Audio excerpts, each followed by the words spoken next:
Ang mga lalaking iyon ay ganap na nagulat. Ginagamit ba ng punk na ito ang isang matandang geezer bilang isang baseball bat? Ang ulo ng ahas ay lumipad sa field at lumapag sa isang sulok sa stands.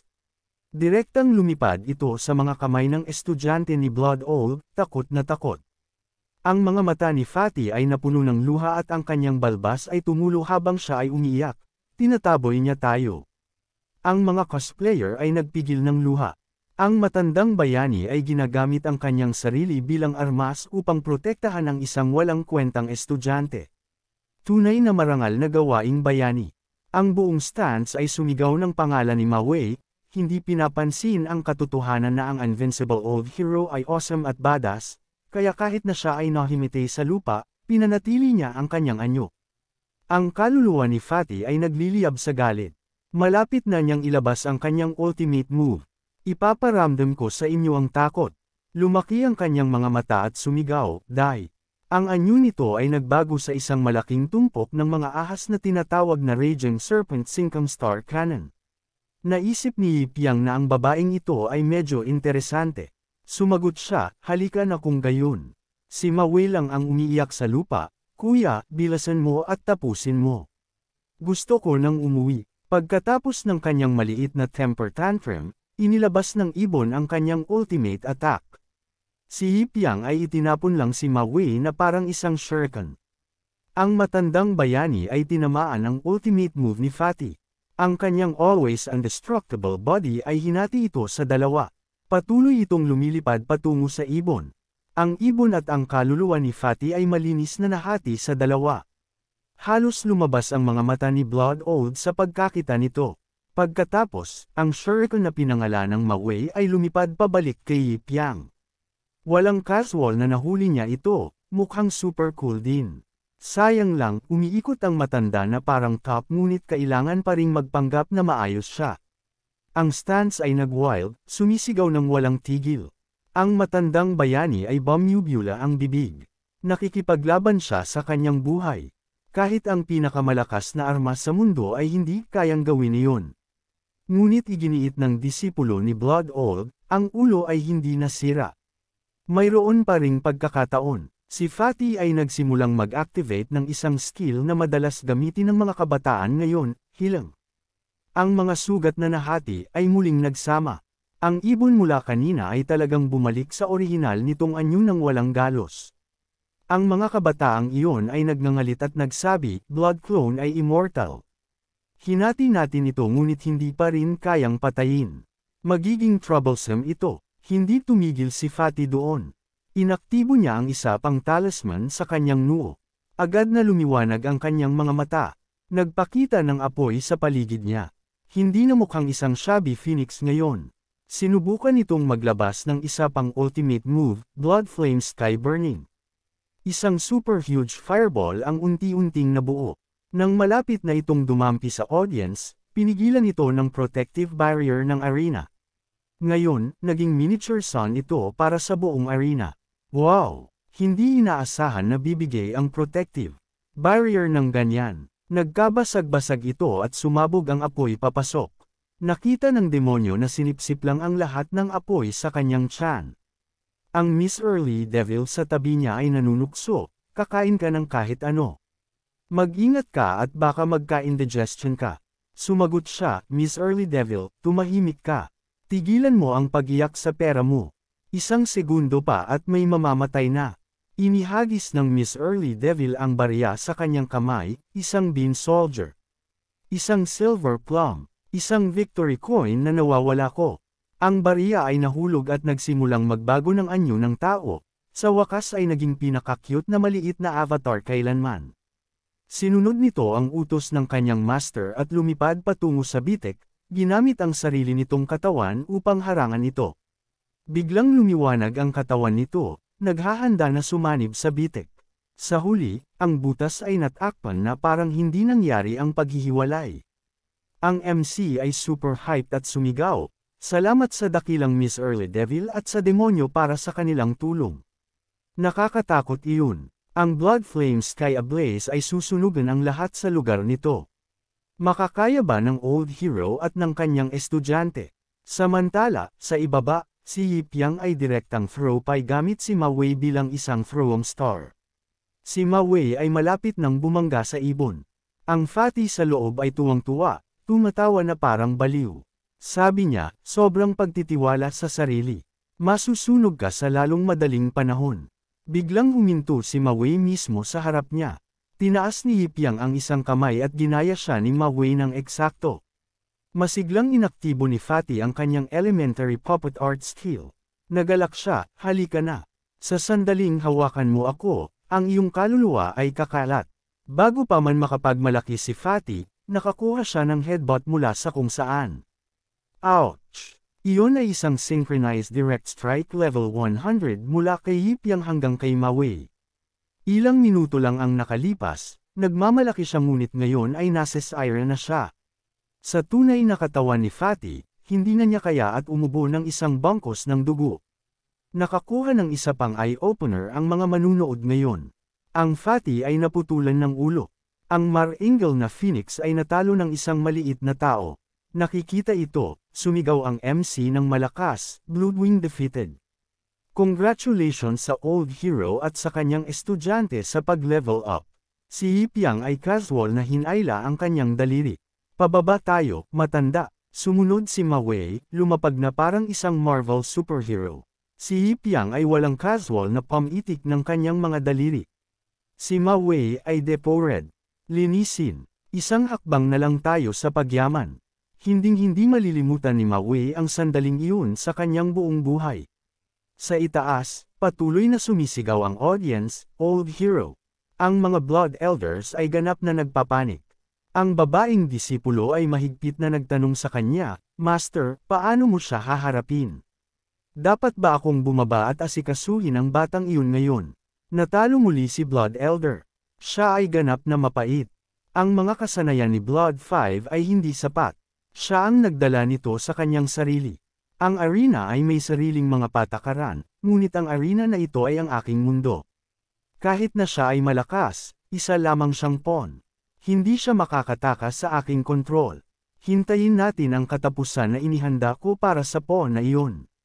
Kasabay nito, sa bansang Tonsanan, sa Double Boundary Mountain, si Bai Fei ay nagsasanay ng napakaseryoso. Siya ay kumikinang sa kapangyarihan. Bigla, idinilat niya ang kanyang mga mata na parang nakakita siya ng isang bagay sa kabilang panig. Mayroong isang maliit na cheater na nagtatayo ng seryosong pumatay na intensyon. Sina Chunfang at Chuosi ay medyo nalulula, sinasabi, masyadong malakas ang aking aura. Pagkatapos ay inilagay ni Chunfang ang dalawang kamay sa lupa at tumahol na parang aso, woof woof. Huwag kang lumapit. Si Dong Fengxing ay mukhang napakamapanlit. Sa tingin mo ay mapipigilan ako ng dalawang hybrid foxes. Feeling na tinatrato silang parang basura, nagalit sila.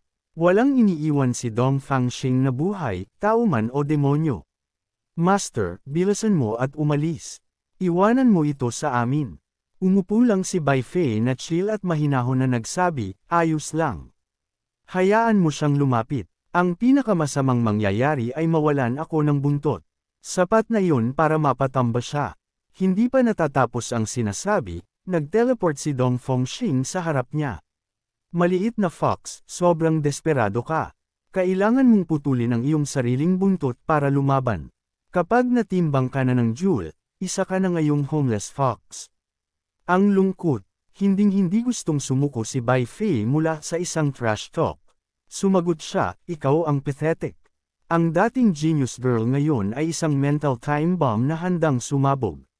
Dahan-daang idinilat ni Bai Fei ang kanyang mga mata, tunog na parang siya ang main wife at si Dong Fengxing ay luma na. Sinusubukan mo pa ring gamitin si Yip para sirain ang iyong sumpa. Walang interes si Yip Yang sa iyo dahil mayroon na siyang iba sa kanyang puso. Naiintindihan iyon, idinilat din ni Dong Fengxing ang kanyang mga mata at nagbiro, Bai Fei, sino ang ideal type ng iyong she? Hindi madaling sabihin. Biglang tumalon si Bai Fei mula sa kanyang pwesto, buong kumpiyansa na parang si Miss Grand. Sabi niya, hindi ba halata? Naghalikan pa nga sila. Palagi ka lang binubugbog tuwing nakikita mo ang kapatid ko, hindi ba? Nagalit na nagalit si Dong Fengxiang at sumagot, maliit na fox, tigilan mo ang walang kapararakang salita. Kung talaga kayong something, tumakas ba kayo mula sa Wuji patungo sa Athfei? Naramdaman ni Athfei ang isang opening at nagsiksik, "Du. Ang lalaki na gusto mo, iniiwasan ko. Masyado kasing clingy ang maliliit na lalaki. Anyway, bakit ka nandito?" Nagpanggap si Dong Fangxing na hindi siya karapat-dapat. Orihinal na gusto niyang talakayin ang kooperasyon, ngunit hindi angkop ang mood kaya umalis siya. Bago umalis, nagpasya siyang magbigay ng regalo pagkatapos ng isang maliit na bagay na may kaugnayan sa buhay at kamatayan ng pinuno ng sekta na si Shili. Sa wakas ay tumingin si Bai Fei sa kanya, nagpapakita ng kaunting interes. Naglakad si Dong Fangxing, nag-iwan lamang ng isang pangungusap, malapit ng ilunsad ng Demon World ang isang malaking bagyo sa Xinjiang. Walang tao ang makakatakas sa plano ng Demon World na ganap na sirain ang depensa ng tao bilang unang hakbang. Basically, magiging dead zone ang Xinjiang. Nagpatuloy siya, kalahating biro, kalahating seryoso, "Nagtataka ako kung ang pinuno ng iyong sekta na si Shili ay masasangkot dito. Nakakabahala." At sa gayon, tumakbo siya upang makipag-hangout kay Chen sa buwan. Pagkarinig ng balita, hindi mapakali si Bai Fei dahil labis siyang nag-aalala sa pag-ibig kaya umalis siya. Kailangan kong maglakbay sa Chinan. Bago pa man siya makalapit sa kanyang lalaki, pinigilan siya ni Qiashu at nagtanong, "Master, gusto mong iligtas si Piang?" Nahuli sa akto, itinanggi ito ni Bai Fei. "Hindi. Pupunta ako sa Xinjiang upang maghanap ng elixir upang maibalik ang aking lakas." Siyempre, hindi naniwala si Qiashu at sumagot, "Hindi pa nakakabawi si Master sa iyong lakas. Si Hip Leaders ay nasa iyo pa rin kaya kahit na pumunta ka, hindi ito makakatulong. Mas mabuti na paalisin siya sa Xinjiang." Iminumungkahi kong hayaan si Dang Yu na pumunta at paalisin siya. Sa wakas, seryoso niyang sinabi, "Master, nalaman ko lang kung nasaan si Shoha." Nabihag siya, "Kailangan nating ayusin iyon muna." Pagkarinig nito, tumalon si Bai Fei na parang nagulat. Pagkatapos ay tumalikod siya na parang nagtatampo. "Sige, kung ano man. Sabihin mo kay Dong Yu na sabihin kay Yip Yang na lumabas sa Xinjiang. Wala akong pakialam kung mabuhay siya o mamatay, ngunit tinulungan niya ako minsan." Ang lahi ng Qing Chuai ay laging nagbabayad ng utang. Pagkarinig niyang sabihin iyon, sa wakas ay nakahinga ng maluwag ang dalawa niyang subordinate. "Laging binabayaran ang utang, naiintindihan namin." Lihim na naisip ni Chunfang ang kanyang master, "Napaka-cute." Lumiko si Bai Fei at sinabi, "Pumunta ka at hanapin si Shoha." Sumigaw ng sabay ang dalawang subordinate, "Opo." Sa isang iglap, bumalik siya sa Xinjiang sa isang tavern. Ang ilang mga tao na nanunood ng arena fight ay nagmamalaki pa rin sa isa't isa. Ang old hero student ay nakarating sa top 16. Nakakainis. Lagi siyang nakikipag-hangout sa dalawang goddesses. Noon, dumating si Yip Yang sa tavern upang umorder ng pagkain. "Boss, bumalik ako. 4 na lamb skewers, 2 chicken wing skewers, 3 beef tendon skewers para to go." Abot kamay pa rin ang may-ari ng tavern. "Sandali lang. Papunta na." Masaya niyang sinabi sa may-ari ng tavern, paumanhin sa abala. "Bilasan mo hanggat maaari." Bago yun, nakilala ni Yip Yang si Dong Yu.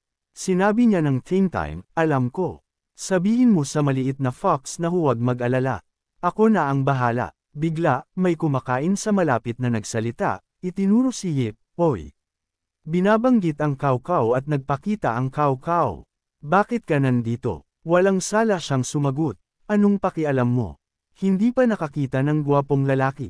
Mayabang nilang sinabi sa kanya, "Gwapong lalaki.